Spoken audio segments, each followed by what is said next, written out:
I got married in 1969. And in that next year, my father-in-law, who was only 51 years old at the time, not suddenly, but he died. He was sick for a couple, 3 years, and he passed away. And the Rebbe was very close to him. He was Russian, he was simple, he was a truck driver, then he had factories and stuff. But they had a great language together. And then, but before he died, his son Zalman, the first of six, not the first, I married the daughter, so they had 6 children, Sholom and Myrtle Deitch, and he was a brother of David Deitch in New Haven. And Zalman got engaged. So he went by after the mimer with a little cup and a farbrengen, and he said, Mazel Tov, with a bottle. The Rebbe said, Mazel Tov. And you did a good shidduch. So Sholom says to the Rebbe, because the Rebbe is a good shadchan, the Rebbe is a good matchmaker, and you made the shidduch. So then the Rebbe said to him, if I'm the matchmaker, ichel noch ufman and shadchanes, then I will yet request matchmaking fees. So Sholom didn't know how to take that. He said, okay, whatever you want, I'll give you for the matchmaking. And then he passed away. So about 6 months later, 8 months later, the whole family went into Yechidus because Zalman's getting married. That was the custom that time.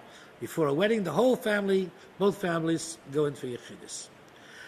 But this was 6-8 months after Sholom died. She was not even a 50-year-old widow with 6 children. It was a big tragedy. It wasn't so many tragedies in Lubavitch that time. It was 1969. And a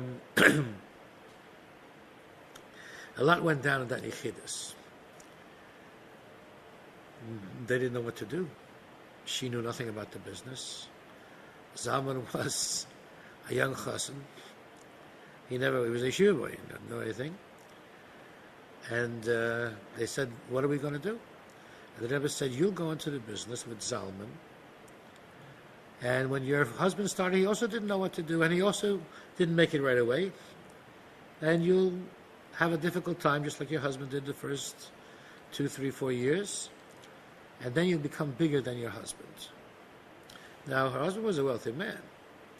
Not like the brother, but he was a very well-to-do person. And that's what happened. They struggled for a couple, 3 years, and then they became Deutsche Textile. But in this Yechidus, so everything she said, Zal wanted to go on Shlichus, he didn't even bring it up. I mean, the Rebbe said, you're in business, your father's business, you just, with your mother, that was it. But she said, we don't know. Anyway, he said, no, you're going to. Then she says, what's going to be, Zalman's going to get married, and I'm going to cry under the chuppah. Because Sholom isn't there.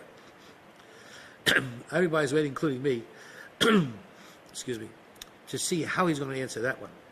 I mean, that's, no one knew how to talk to her in the first place. And what is he going to do? She had some derech eretz for him. She had some respect. She didn't hit like she hit other people who came upstairs. But she said, we respect, what's that? If I'm going to cry, I'm going to spoil the whole chuppah. And he says, that's right. If you cry, you're going to ruin the chuppah. So you can't cry by the chuppah. We are looking at this like, you got to be kidding. Is this really happening? I mean, he's telling the widow, you can't cry by the chuppah 8 months after her husband dropped dead at 51 years old. That's, I mean, you can't even say that. So at the chuppah, I positioned myself where I could see her every second. I just stared at my mother-in-law, Zalman's mother, and she didn't cry. She's biting her lip and she's moving and doing that. But, as I said, she didn't cry. I saw that. Yeah.